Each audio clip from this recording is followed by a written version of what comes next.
بسم الله الرحمن الرحیم.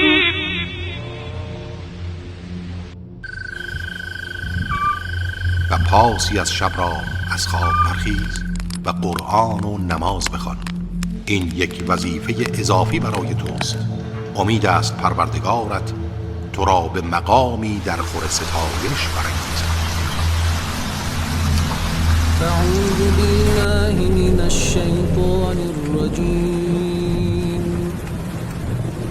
بسم الله الرحمن الرحیم. ومن الليل فتهجد به نافلة لك عسى أن يبعثك ربك مقاما محمودا